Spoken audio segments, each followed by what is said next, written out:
नमस्कार। पिछले कुछ सालों से फिल्म एक्ट्रेस कंगना रनौत अपनी फिल्मों की वजह से कम और अपने बयानों को लेकर ज्यादा चर्चा में है। हालांकि अब तक के करियर में उन्होंने कई अच्छी फिल्में की हैं। पहली फिल्म गैंगस्टर में ही कंगना ने साबित कर दिया था कि वह अच्छी एक्ट्रेस हैं। यह फिल्म 2006 में आई थी। तब से अब तक कंगना की कई ऐसी फिल्में आई जिनमें उनके रोल अच्छे थे और कंगना का अभिनय भी कमाल का था। कंगना के अभिनय की प्रशंसा दर्शकों से लेकर राष्ट्रीय अवार्ड के निर्णायकों तक ने की। अब तक कंगना 4 बार एक्टिंग के लिए राष्ट्रीय अवार्ड जीत चुकी हैं। पिछले और उसके पिछले साल के लिए 2 नेशनल अवार्ड एक साथ दिए गए।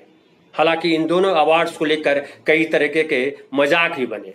इस मजाक को एक बार सच से जोड़ भी दें तो भी इसमें कोई दो राय नहीं कि कंगना ने लगातार अच्छे रोल्स किए हैं और हर रोल में वह अपनी पूरी ताकत झोंक दिया करती हैं। वह अभिनय में नेचुरल है और रोल्स के चयन में समझदार।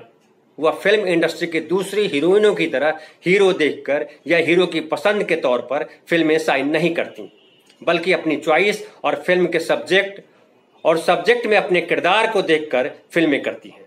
और यही खास बात कंगना को बाकी हीरोइनों से अलग करती है। हिंदी सिनेमा के 100 साल से ऊपर हो गए। भारतीय सिनेमा दुनिया में सबसे अधिक फिल्में बनाता है। बावजूद इसके आज भी हिंदी फिल्म इंडस्ट्री की ज्यादातर ही फिल्में हीरो ओरिएंटेड होती हैं, जिनमें हीरोइनों के रोल प्रायः शो पीस जैसे ही होते हैं, हीरो से रोमांस करने और रोने गाने भर। मिस वर्ल्ड और मिस यूनिवर्स होकर आई लड़कियां भी हीरोइन के इस स्टीरियोटाइप किरदार को बदल नहीं पाई और आम हीरोइनों की तरह खप गईं। ऐसे में कंगना का एक अच्छी एक्ट्रेस के तौर पर पहचान बना लेना सामान्य बात नहीं है। लेकिन विडंबना है कि कंगना अपने काम की वजह से, अपने अभिनय की कलात्मकता, क्षमता और कुशलता की वजह से कम और बेवकूफी भरी बयानबाजी की वजह से ज्यादा चर्चा में है।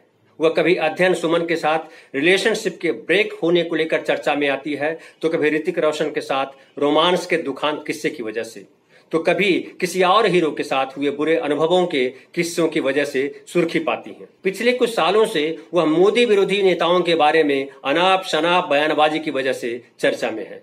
ऐसे में कंगना के चाहने वाले भी परेशान हैं और सवाल पूछ रहे हैं कि आखिर कंगना को हुआ क्या है। यह जुमला हमारे समाज में आम है कि अपने काम से काम रखो, दूसरे के फटे में टांग अड़ाने से बचो, कलाकार हो तो अपनी कला पर कंसंट्रेट करो, उसे और निखारो, अच्छी फिल्में करो ताकि दुनिया याद रखे। ये पॉलिटिकल बयानबाजी क्यों? और अगर राजनीति से इतना ही प्यार है तो राजनीति में उतर जाओ, चुनाव लड़ो और दिल्ली जाओ। लेकिन कंगना है कि किसी की सुनती नहीं। वह वही करती हैं जो उन्हें अच्छा लगता है। उन्हें न तो किसी से दुश्मनी की परवाह है और न ही किसी को उनका कहा बुरा न लग जाए इसकी चिंता। कंगना बेलौस बिंदास बोल रही हैं और बोले जा रही हैं। इस वजह से वह कई बार सोशल मीडिया पर ट्रोल हो चुकी हैं और अभी 2 दिन पहले उनका ट्विटर अकाउंट भी हमेशा के लिए बंद कर दिया गया। बंगाल चुनाव परिणाम आने के बाद बंगाल में जो हिंसा हुई उसको लेकर कंगना ने ट्वीट किया कि गुंडाई को सुपर गुंडाई से ही खत्म किया जा सकता है। और ऐसा कहते हुए कंगना ने मोदी जी का आह्वान किया कि वह 2000 के बाद वाले विराट रूप में आए। ट्विटर मैनेजमेंट ने इसे हिंसा और नफरत बढ़ाने वाला ट्वीट माना और कंगना का अकाउंट सस्पेंड कर दिया। कंगना इसके लिए रोई भी और गुस्सा भी उतारा ट्विटर पे। लेकिन जिस फिल्म इंडस्ट्री में पिछले 15-17 सालों से हैं, उस फिल्म इंडस्ट्री के लोग, इवन बड़े स्टार भी पॉलिटिकल बयानबाजी से बचते हैं। अमिताभ बच्चन से लेकर सुनील दत्त जैसे स्टार कलाकार राजनीति के चक्कर में पड़कर अपने हाथ जला चुके हैं। उनके परिवार और काम दोनों पर राजनीतिक पक्षधरता का बुरा असर पड़ा।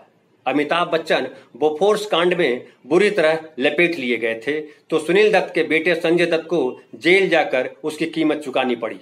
हाल के वर्षों में आमिर खान ने भी पॉलिटिकल स्टेटमेंट देने का नुकसान झेला है। करियर के अवसान पर कोई राजनीतिक बयानबाजी में उलझे तब तो बात समझ में आती है, लेकिन अच्छा खासा करियर बनाया हो अपने दम पर, फिर भी टुच्ची राजनीतिक बयानबाजी में कोई जानबूझकर उलझे और पब्लिक की नाराजगी से लेकर नेताओं सरकारों तक की नाराजगी का रिस्क ले, तो क्या समझा जाए, सनक या बेवकूफी? कुछ लोगों को लगता है कंगना न सनकी है न बेवकूफ। वह चर्चा में बने रहने के लिए ऐसा करती हैं, क्योंकि इससे उनको बिना कोई पैसा खर्च किए भारी पब्लिसिटी मिल जाती है। क्या सच में ऐसा है? आपको हमारा ये वीडियो कैसा लगा, हमारे चैनल के कमेंट बॉक्स में अपनी महत्वपूर्ण राय जरूर लिखें। और हाँ, अगर अब तक हमारा चैनल सब्सक्राइब नहीं किया है तो जरूर कर लें, क्योंकि सिनेमा और राजनीति से जुड़ी बातें और उसका विश्लेषण हम यूं ही रोज लेकर आते रहेंगे। धन्यवाद।